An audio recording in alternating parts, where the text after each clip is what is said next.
नमस्कार, मी रुशाली यादव सारंग. आता पाहूयात बातम्या विस्ताराने. फडणवीसांनी न्यायमूर्तींना धमक्या देत निर्णय द्यायला लावले असा आरोप संजय राऊत यांनी केलाय. फडणवीस महाराष्ट्रामधल्या राजकारणामधल्या पुरुष आनंदीबाई आहेत अशा शब्दात संजय राऊतांनी टीका केली आहे. राऊतांकडून फडणवीसांचा खलनायक असा उल्लेख करण्यात आलाय. जे दोन पक्ष फोडले त्यांनीच फडणवीसांवर अश्रू ढाळण्याची वेळ आणली अशी टीका राऊतांनी केली आहे. इतिहासामध्ये फडणवीसांचं नाव काळ्या कुट्ट अक्षरामध्ये लिहिलं जाणार अशा शब्दात संजय राऊतांनी हल्लाबोल केलाय.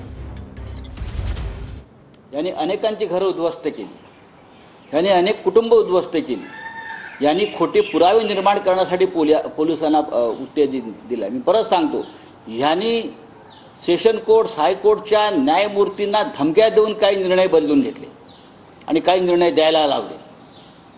अशा प्रकारची व्यक्ती या महाराष्ट्राच्या राजकारणात असावी हे दुर्दैव आहे. पेशवे काळामध्ये आनंदीबाई होत्या, त्यांची लोक आठवण ज्यासाठी काढतात तसे ह्या महाराष्ट्राच्या राजकारणातल्या पुरुष आनंदीबाई आहेत. हातातली सत्ता, त्या सत्तेचा वापर त्यांनी चुकीच्या कामासाठी राजकीय कार्यकर्त्यांवर सूड घेण्यासाठी वापरला.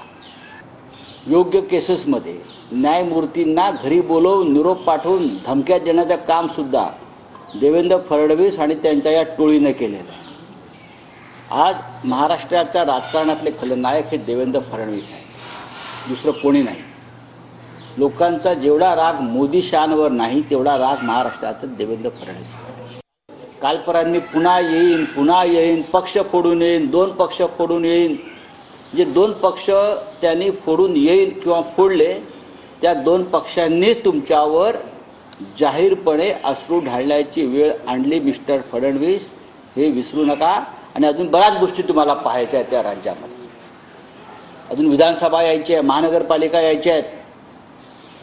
तुम्ही स्वतःला पक्षकार्यात गुंतवून वगैरे घेणार आहात ना, तुम्ही जे कराल ते कराल, पण महाराष्ट्र तुम्हाला, इतिहास महाराष्ट्राचा, तुमचं नाव काळ्या कुट्ट अक्षरात लिहिलं जाईल हे मी आता तुम्हाला अत्यंत परखडपणे सांगतो.